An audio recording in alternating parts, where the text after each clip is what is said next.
Hello, America. I'm Mark Levin. This is Life, Liberty, and Levin. We have a great guest, Governor Bevin of Kentucky. How are you, sir? It's a pleasure to be with you. I'm doing well, thank you. Thank you. You know, you're uniquely qualified to talk about this upcoming election, given your background.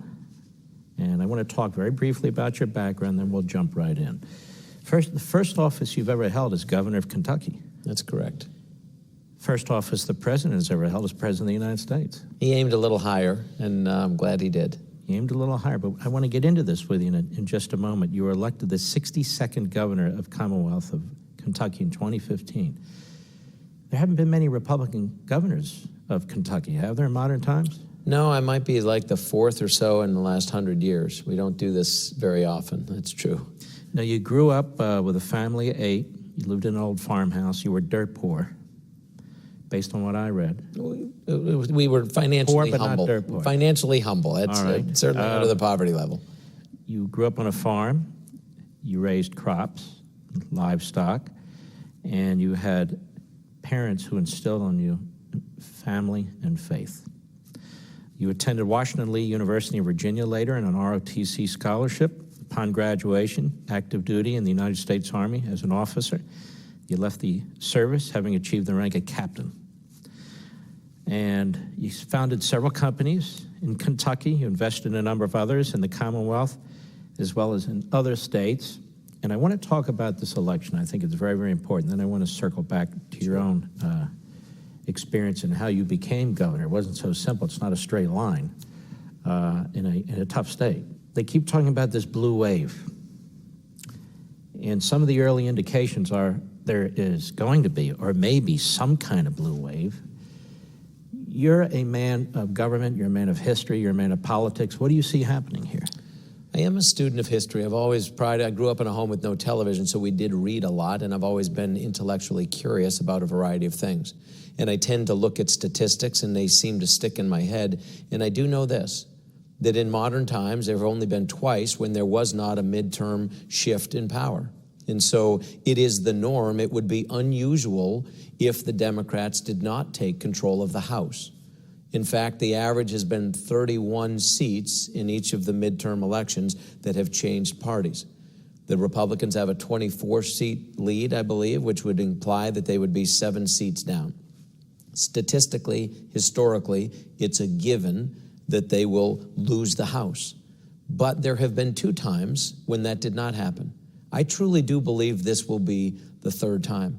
The paradigm has shifted a bit. We're in a different time. And people, for all of the narrative that we get in what passes for mainstream media, and I say that not pejoratively, but just that's what they would call themselves, traditional media, would have us believe that this person who is now the president, Donald Trump, isn't even really the president, shouldn't have been, had no chance, doesn't deserve to be there, is 1 step away from being impeached. All the things, this narrative that they would have us believe is not really connected to what the American people believe, or he wouldn't have gotten 307 electoral votes. The whole point being that I think there is an appetite for what he's been doing that is not evident based on polling or what people are saying or what yard signs or bumper stickers are out there, just as it was not evident in 2016.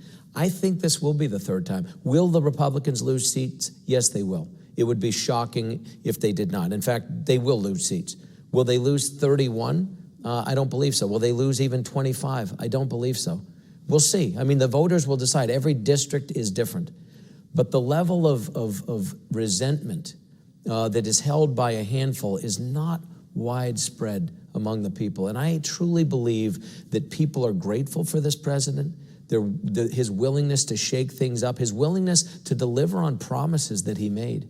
He is doing, and people may or may not like the methodology, but you can't argue with the results. And he is somebody who is executing like very few people that have preceded him in terms of what he ran on. And that's a refreshing change of pace for Americans. These news reports talk about how the Democrat base is all fired up and how the Republican base is relatively passive. I'm starting to see a change in this, that there's potential backlash, that the media are really so one-sided, so over the top. The Democrats, whether it's hearings or whatever is taking place, the attacks on Ted Cruz and other conservatives and Republicans who serve in the administration at restaurants and so forth, you really think there's this relatively silent majority, so-called, that's out there and that's going to show up in the midterm elections? There's no way I would be the governor. There's no way that President Trump would be the president if that majority did not exist. It wouldn't be possible, because I didn't have the support of the party or of the powers that be or of any particular political establishment, nor did he. In fact, I was, at a more microcosmic level in Kentucky, a shock to the system in ways that unnerved people, because who was I? I was somebody who I hadn't kissed the right rings or backsides or waited in line or whatever the case might be. And he's done the same thing. But America is hungry for this. Americans are not the fools that the media and so many in the political ranks would have us believe that we are. That's the greatness of America, is that people are, at the end of the day, not easily fooled. And I truly believe that there is a hunger for a continuation of the path we're on, which is America standing firmly for life and liberty and the things that this show is here to discuss. These are the foundational tenets upon which this nation was built. It's refreshing when we actually have a leader in Washington who believes this to his core. You mentioned the House of Representatives. How about the United States Senate? You know, when you look at the map, the United States Senate, the Republicans should be winning a whole bunch of seats. Sure. The Republicans in the Senate and the House, they haven't delivered on a lot of their promises. The president has.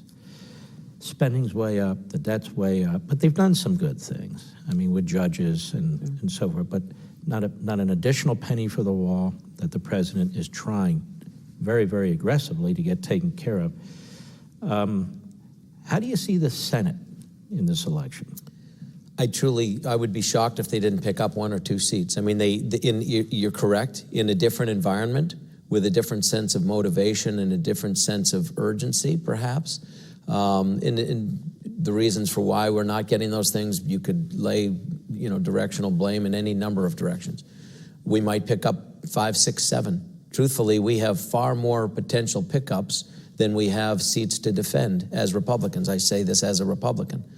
But I think we could pick up 1 or 2 pretty easily. I would be shocked if we didn't come out with 53 or 4 seats in the Senate. I really would. So what you're saying is, on election night, on that first Tuesday night in November, we're all going to be watching television or listening to the radio, and the same people who were shocked at Donald Trump's victory are going to be shocked at what happens in the midterm elections. I believe so, because what happens is that it becomes this false narrative that, for whatever reason, has been predetermined in the minds of some, and they try to will it into fruition by talking about it nonstop as if it's a foregone conclusion, and it's interesting because within the insular worlds in which people have these conversations, it all sounds so good and nobody disagrees because they all want the same false narrative to come true. But out there in the heartland, in places like Kentucky, people aren't reading the Washington Post. They're not reading the New York Times. They don't really give a rip about what some prognosticator in Washington, D.C. thinks about the political landscape. They don't.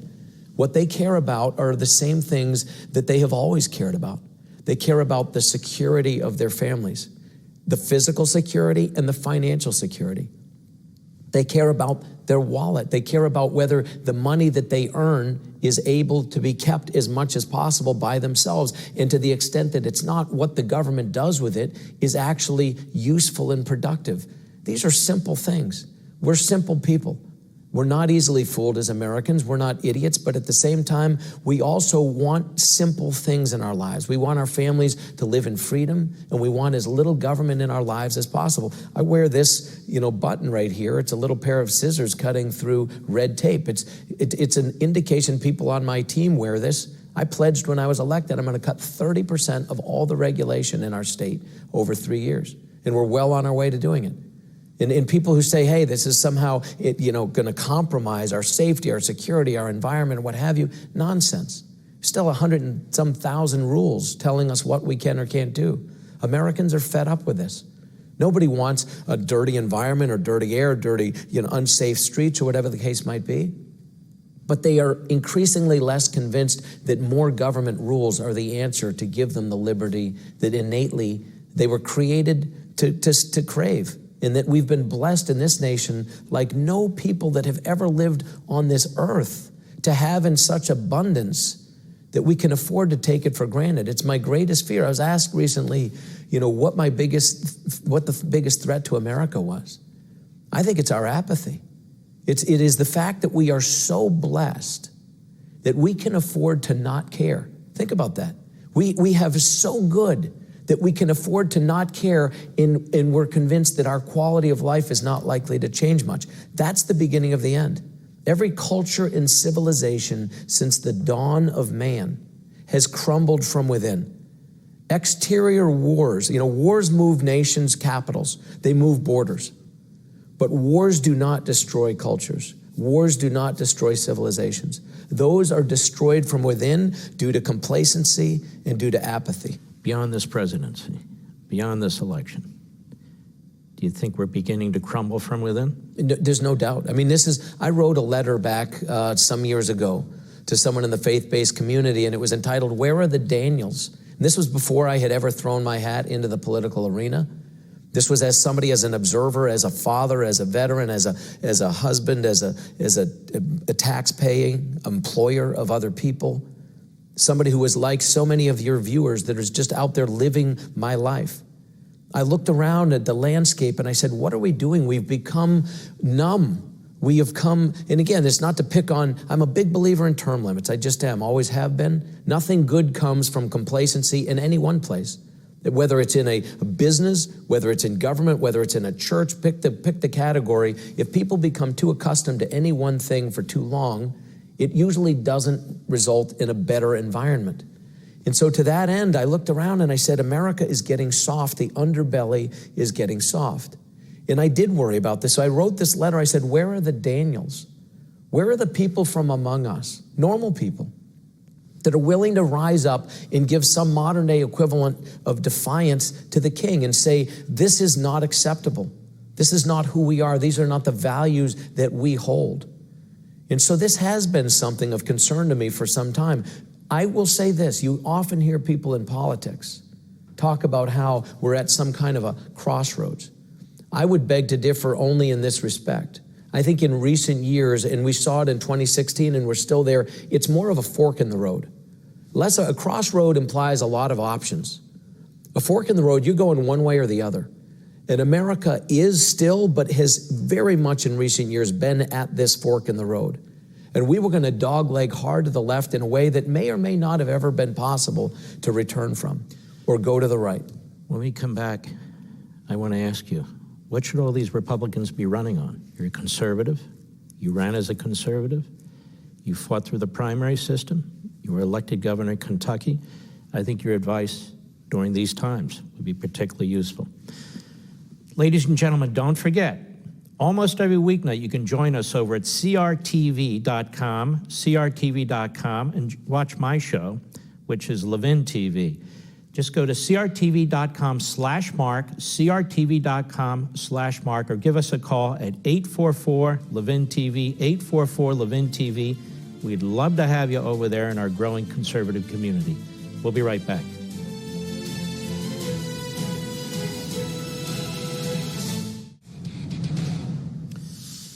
Governor Matt Bevin, as we said, your first office you won was governor. That's the top office in the state or Commonwealth.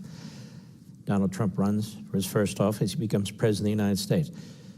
Why is that? And what can candidates learn now? Should they be running scared? Should they walk into the fire? What should they do?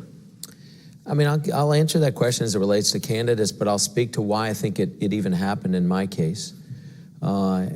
I've always said, listen, when people look at those that are running for office, they should be less inclined to vote for those who desperately want to be a politically elected person, and rather try to find the candidate that's willing to be that person. And this is how I ran, and I think the president did the very same thing. He didn't want it as much as he was willing to do it. And Americans are hungry for that kind of sincerity from people. And I mean that. There's so much fakery. There's so much posturing. When I ran, I was the only one in the race that was willing to put in writing everything that I was going to do. I put out what I called a blueprint for a better Kentucky. There were 7 tenets. And they were all things that people said, if you talk about those, let alone put them in writing, you'll never, ever win. Things like right to work, things like school choice, things like cutting red tape, things like modernizing the tax code, things like tackling the underfunded pension system. All of these that had been ignored by people and were considered third rails, don't touch them. The president did in similar ways the very same thing, talking about things that people for generations, and certainly in recent years, have wanted to be talked about, have talked about in quiet little circles amongst themselves. But the idea that somebody's willing to lead on these things is a degree of boldness, some might see it, that's very unusual in the world of politics. And yet people are hungry for it. It's not because everything that came out of my mouth or his or others of the same approach is correct. It's not that the methodology is always perfect. It's not that any individual, myself or anyone else, has everything figured out. But I always would tell people, listen, if you don't want me to fight for these things, don't vote for me. I'm never going to, people would say, well, in this group, you may not want to talk about that. I would say, why? I'm not going to change what I believe or what I'm going to fight for in order to accommodate somebody. I'm not going to pretend to be something I'm not in order to get a vote. It's that kind of fakery that people are fed up with. And everything has become so contrived with consultants. One thing I'll share with you, and so to the heart of your question, what should candidates do? Whether they do or don't do what I'm about to say is up to them. I've never paid 1 cent for a poll in my life, ever. Not when I was a candidate, not since I've been governor. At the end of the day, speak the truth, tell people what you're going to do, don't waver from it, be bold in your conviction, don't talk about things you don't know about, talk with passion about the things you do know about. And if you're willing to be that person, people will engage. And if they don't, you should not be the person representing them. And so to me, it's a simple approach. Shoot straight with people, be honest. I've never, ever had a speechwriter. I don't write anything out. I've given hour and a half, my inauguration speech, my State of the Commonwealth addresses, I just talk to people. It is in a similar way that we're having this conversation. I will tell you this, Mark, I love America. My reason for doing this is I love America. It does concern me. You're tearing up. I tell you what, it is emotional to me because it concerns me. I have 9 children, you mentioned. It concerns me that we are throwing away this noble experiment, that this greatness, 1.5 million people have died in uniform. 1.5 million since this nation's inception. And we have it so good that we don't care. This is what concerns me. And so for me, I want people to serve in public office who love this country. The reason I respect the president, among others, is that he genuinely loves America. He loves America. And he would fight to the end for America, and he's doing it. The vitriol, the scorn, the ridicule from people who aren't even worthy of carrying his water, that he takes day in and day out, the mindless drivel that passes for enlightenment from people is remarkable because it's nonstop. I've never seen anything like it. But while he's only a third-generation American, he fights like somebody who's a first-generation American. My mother's father and all of her grandparents came through Ellis Island. There's something about people who've come recently to this country and a passion that they have for it, an appreciation for what liberty really is because they've come from somewhere where it isn't. And their willingness to fight for that, to preserve it for their children and their children's children is powerful. It is the greatness of America. And we were losing that, and we still are in some measure, but this is a president who fights for that. This is what I've been trying to fight for. What I'm trying to do is encourage 1, 3, 5, 10, 50 other people who will in turn inspire similar amounts of people so that perhaps a generation from now, when we need the next Abraham Lincoln, that young person will have been inspired during this period in time because somebody was willing to step up and be hammered down. And I'll tell you what, America's worth it. I will say this, and your viewers probably would imagine this, the political world is more squirrely and surly and nasty than they even imagine it to be. It is more thankless, It is more of a cesspool than I wish that it were. It is more bureaucratic and more mindless, more emotionally driven and less logically driven than they would even imagine it to be. And yet, somebody's going to do it. So why should the somebody not be somebody who shares the values that we have? Someone's going to make the rules. So have integrity. Speak the truth. Yes. Explain the problems the country faces. Have some potential solutions and some arguments for them. Get off all the drivel. Get off all the nonsense. And yet it's difficult in some ways, isn't it? Because we are bombarded with this day in and day out. You watch CNN, you watch MSNBC, you read the New York Times, these other things. It is day in, day out, day in, day out, looking for little things to attack somebody or breaking down the president's tweets syllable by syllable. So it really takes unique human beings to rise above that and run for public office. And you're saying that's what we must do.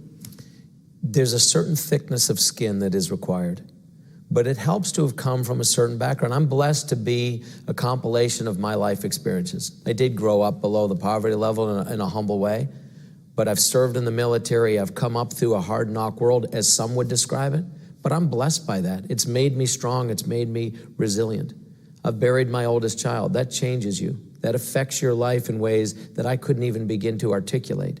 All of these life experiences allow a person to either learn from that and do for others. One of the greatest, or not, or to be selfish and insular. One of the best pieces of advice I ever got, I was 17 years old. My mother, we were by this little wood stove. We had no central heat in our house, a little wood stove. It was the winter, it was cold. I was standing right by this stove, and my mother said, all you kids are different. I was the second of 6. She said, you're all going to grow up and do different things, have different abilities, you're going to pursue different things in life. She said, just make sure whatever you do, your father and I don't care what it is that you do exactly. Just make sure that at the end of every day, you give back more than you take. How blessed I was to have been raised by a mother like that and a father like that, who taught us to serve other people above ourselves. That's what our founding fathers did. It's why George Washington asked, when asked to be president, have I not done enough for my country? There's not a person in America, with all due respect to you, to myself, to the president, there's not one person in America that could say with a straight face, have I not done enough for my country? We'll be right back.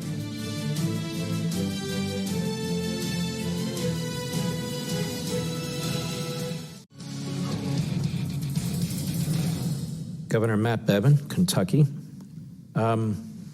You've had an interesting road to the governorship, and I think it could be illustrative to people who are running now and illustrative to people out there who are saying, well, what can I do? Maybe I want to run for office too. You were one of those people. Give us a synopsis of how this happened. Sure. I mean, there's a long story and a short story. Give me a medium The in-between story is the fact that, as I alluded to earlier, I looked across the landscape and realized there need to be men and women of conviction, men and women of honor, men and women of integrity who are not pre-owned before they even get into elected office by some constituency or some interest group or somebody who groomed them or anointed them, who will actually be in public office and make decisions. That there needs to be a return to a belief in and a recognition of and a utilization of and by and for the people. That of and by and for the people is a real thing. That it really, truly only works if the people take advantage of it, if the people are engaged. And we had become sort of lost in a political malaise. You were motivated by things like the Declaration of Independence? Of all the crazy things. Yeah. And think about this. Think about our founders who pledged their lives, fortunes, and sacred honor. That was not a bumper sticker. That wasn't a campaign slogan. They literally gave their lives, fortunes, and sacred honor, knowing that if, in fact, they were to lose, they would lose everything, including their lives. And some of them did. And yet they did it anyway. Where are those people from among our own ranks? And so my path to this was not only to try to be what I wasn't seeing on the political front, to try to be an inspiration, knowing that with all my limitations and shortcomings, that there's somebody far better than me and many bodies far better than me that could and should run. And what if I could inspire them to do it by showing that a normal person can step up, take all the slings and arrows, take all the abuse, weather on through it, and prove that things can be done. And you announce that you're going to run. And you take on the most powerful man probably in politics at the time, the Senate Republican leader. And you took a lot of slings and arrows, and millions of dollars were spent to rewrite your history, to change who you are. And you didn't have the funds to counter it. Tell us a little bit about that. Again, the first time this is my second time I ran for office was to run for governor. The first time I did run for U.S. Senate, I ran against the then Senate Minority Leader, Mitch McConnell. I had always voted for him. I voted for him that year in the general election because relative to the alternative, he was the better choice. I do believe in the importance of voting. I don't think people should settle per se, but you should choose the best choice out there. But I didn't vote for him when I ran against him. I voted for myself. I'll be pretty clear about that. And the reality is that the system needed to be shaken. Wasn't anything personal at all about him, not even a little bit. But the system itself think about this, when our founders started this country, they looked at all the forms of government, including the one they had most recently come from. And what did they intentionally do? They embraced the House of Commons concept, and they rejected the House of Lords. They intentionally did not recreate that. And I say with all due respect to those who have spent their entire lives in Washington, D.C., we've created a modern-day incarnation of the House of Lords in the form of career politicians we have in both parties, of all ideologies. In this idea that somehow people are entitled to their seat once they have it for as long as they live, and that they get to then self-select and self-propagate and choose the next people that would follow them, is an insult to the American people. But you lost. I did. But you had a big showing. Historically, you had a good showing. We caused people to think and to talk. And then you said, okay, I'm not done. What did you do next?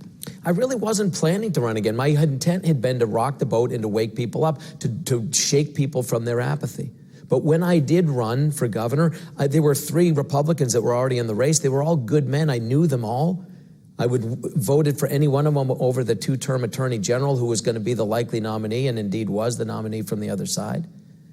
But I waited. I went to the first Lincoln Day dinner. I heard all 3 speak, and to make a long story short, I realized I thought we needed somebody to really make hard decisions. So with 2 hours before the filing deadline, I filed. You filed, and not one elected Republican during the entire primary, not one elected Republican in the entire state supported me or endorsed me. I won by 0.4%, closest statewide, 83 votes in a statewide election. God has an amazing sense of humor, I will tell you, Mark. He really does. Then you went on the general election. The general election. Which they also didn't think you could win. Said I had no chance. I was never even in the margin of error for any poll that was ever done, which is why I don't put much stock in polls. None of them were done by me. They were done by other people. I was down by 5% or more in every single election. I won by 9%, more than 9%. It wasn't even close. So, I mean, my point is this. I mean, I didn't go from being 5 down to up 9 in 3 days. The reality is it goes back to that silent majority we were talking about. They do exist. They don't put bumper stickers on or yard signs out, but they vote because they care about their families, they care about America, they care about the future. Oh, this is a very, very inspirational story because you were elected in 2015. That's not that long ago. And so people running out there now, members of the House, members of the Senate, Republicans, or freshly running in open seats or against incumbent Democrats, they can keep in mind your experience. I think that's very, very important. Ladies and gentlemen, don't forget, almost every weeknight you can watch Levin TV, and see me there and join our great conservative community. Here's how you do it. Go to crtv.com/mark, crtv.com/mark, or give us a call at 844-LEVIN-TV, 844-LEVIN-TV. We'll be right back.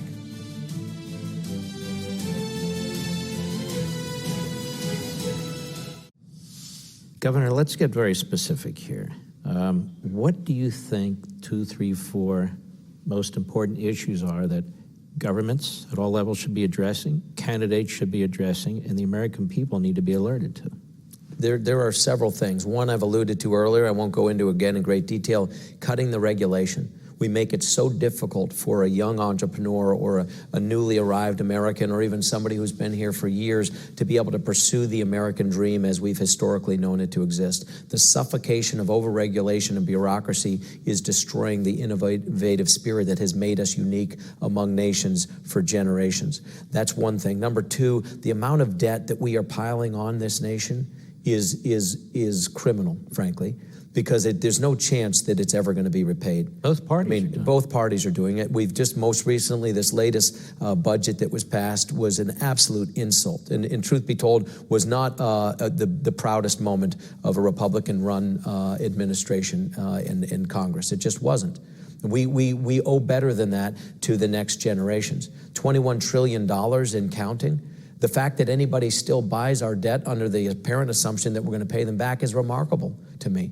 And the only reason we can play this game, and we see what's happening right now in countries like Venezuela, we saw what happened in places like Zimbabwe, we saw what happened, in other places around the world over the years. Greece, Greece, all these places. What happens is that eventually the piper must be paid. We are the world's reserve currency, so we get to print it, and people still buy it. And we still dilute then the value of the money that has been saved, and we haven't yet paid that piper. But the piper is going to get paid. Heaven help us if America is no longer the world's reserve currency and we can't print it at will. That's another topic that has got to be addressed with a sense of earnestness and seriousness, because yes, you can kick it down the road for your political career, but shame on any man or woman who steps into political office and isn't worried about what they're doing to the people that will follow them. The other thing, too, is the absolute crisis that is brewing in our pension systems. As surely as we're having this conversation, the pension systems, the public pension systems in America are going to collapse in the next 5, 10, 15 years. They are. It's coming. And people say, well, there's no chapter in bankruptcy code for a state to declare bankruptcy. There isn't. But that doesn't mean they're not going to go bankrupt. That doesn't mean they're not going to become insolvent. Kentucky has the worst funded pension system of any in America. Illinois and New Jersey and Connecticut, California, others are down there at the bottom of the pile. This isn't a place any of us would aspire to be. The PBGC, the Pension Benefit Guaranty Corp in the private sector, steps in and seizes a plan when it's considered to be in crisis, at the risk of insolvency. They step in when a plan gets to 80% funded or less. They seize that plan, they pay it out maybe 15 cents on the dollar, and that's the end of it.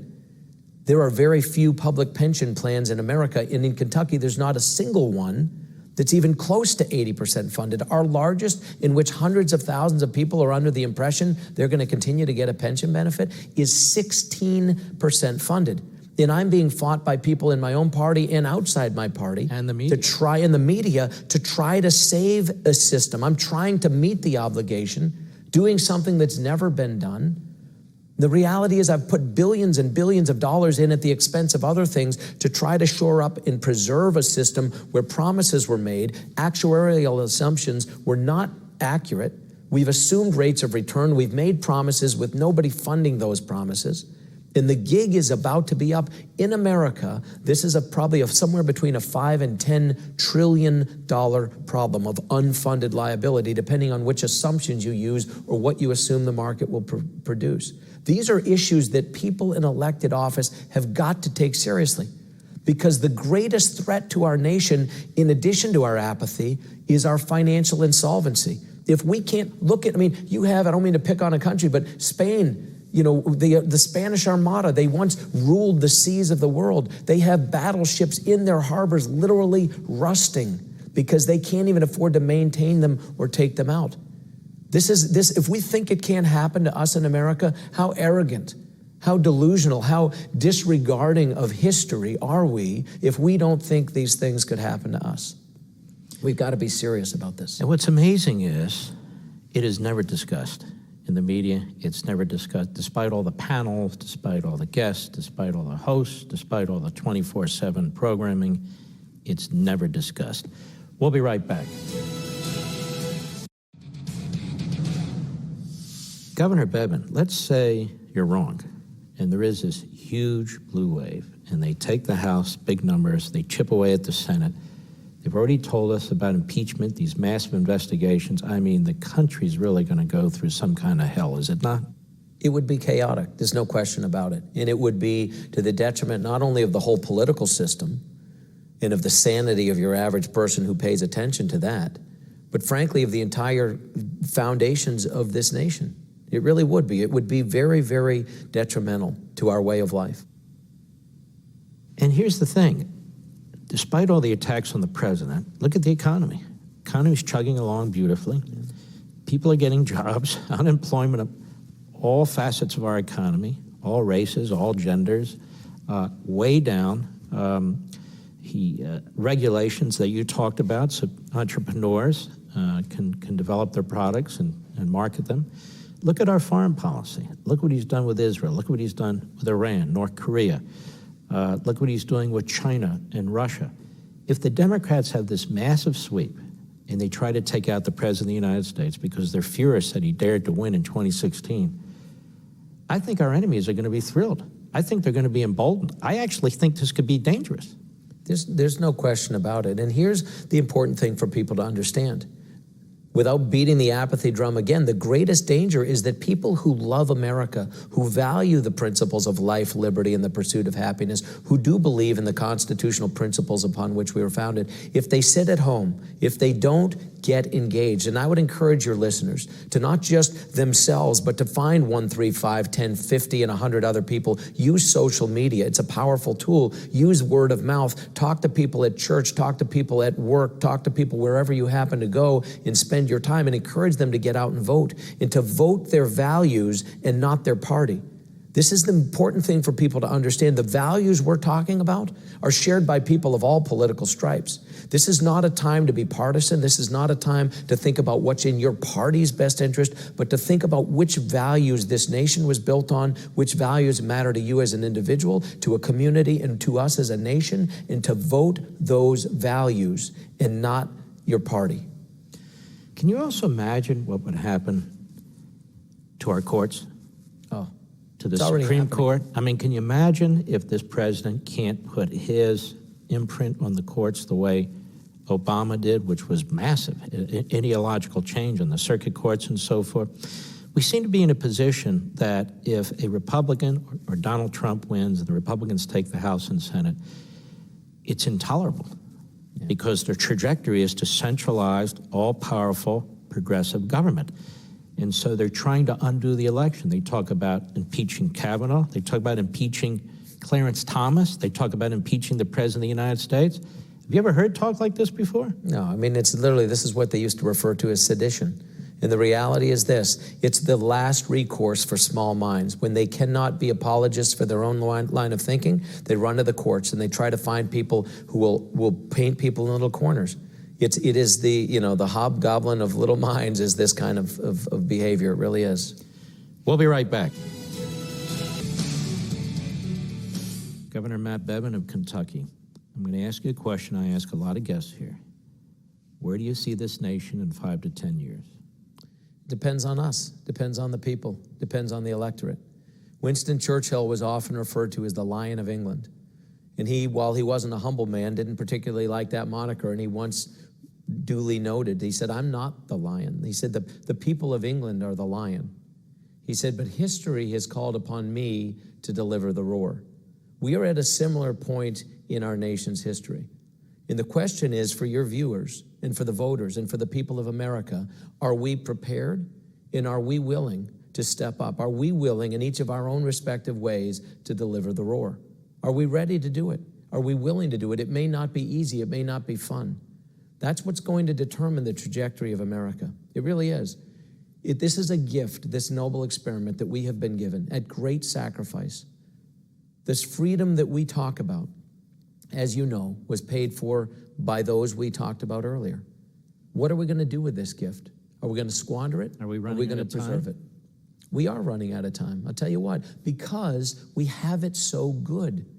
And this is why I encourage people, talk to your children, vote your values, be engaged. It matters. It's been a pleasure. Thank you. Governor. Thanks so much. Thank you, sir. Check us out next time on Life, Liberty, and Levin.